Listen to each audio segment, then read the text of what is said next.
पिछले कुछ दिनों से भारत के सबसे बड़े क्रिप्टो एक्सचेंज प्लेटफॉर्म वजीरेक्स पे सवाल खड़े हो रहे हैं। 2 अगस्त को राज्यसभा में वित्त राज्य मंत्री पंकज चौधरी ने वजीरेक्स पे चल रही 2,790 करोड़ रुपए की मनी लॉन्ड्रिंग केस की जांच का उल्लेख किया। इसके बाद शुक्रवार को ईडी ने छापेमारी में कंपनी के तकरीबन 65 करोड़ रुपए के असेट्स सीज कर दिए। इससे ज़ेनमाई लैब्स प्राइवेट लिमिटेड के ऑनर निश्चल शेट्टी और दुनिया के सबसे बड़े क्रिप्टो एक्सचेंज बाइनेंस के सीईओ सीजी के बीच ट्विटर पर शाब्दिक युद्ध शुरू हो गया, जिसमें दोनों वजीरेक्स की ओनरशिप एक दूसरे पे थोप रहे हैं।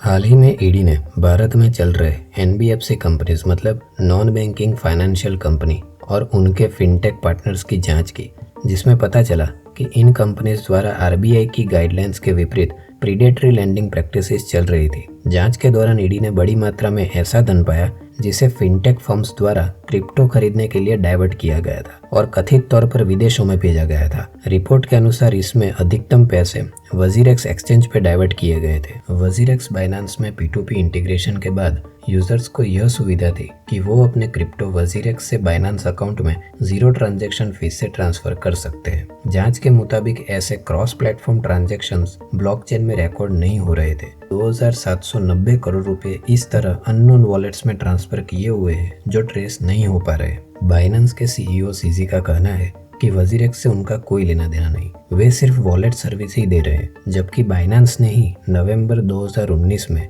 कंपनी की ऑफिशियल वेबसाइट पे ब्लॉग शेयर करके वजीरेक्स को एक्वायर करने की जानकारी दी थी। अब वे बता रहे हैं कि ये डील पूरी नहीं हुई थी।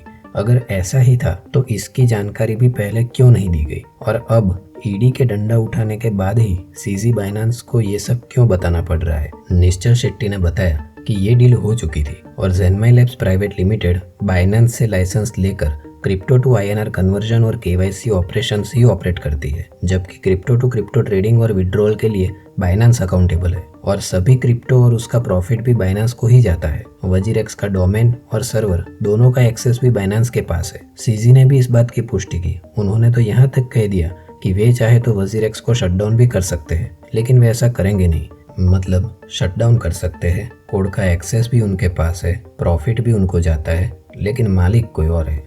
मैं सोचता हूँ कि अगर हम ट्रेडिशनल करेंसी की जगह डिसेंट्रलाइज्ड क्रिप्टो करेंसी में इसलिए है क्योंकि हम खुद हमारे फंड्स को कंट्रोल कर सके और बैंक जैसी थर्ड पार्टी को बीच में से निकाल सके, तो एक्सचेंजेस जैसी थर्ड पार्टी वेबसाइट के वॉलेट में कॉइन्स रखकर फिर से थर्ड पार्टी को बीच में लाने का क्या मतलब बनता है। मेरे हिसाब से क्रिप्टो में सबसे सेफ हार्डवेयर या सॉफ्टवेयर वॉलेट ही है जहां प्राइवेट की से आप खुद अपने फंड्स को कंट्रोल कर सकते हो, ना कि कोई थर्ड पार्टी, और यही क्रिप्टो की यूएसपी है।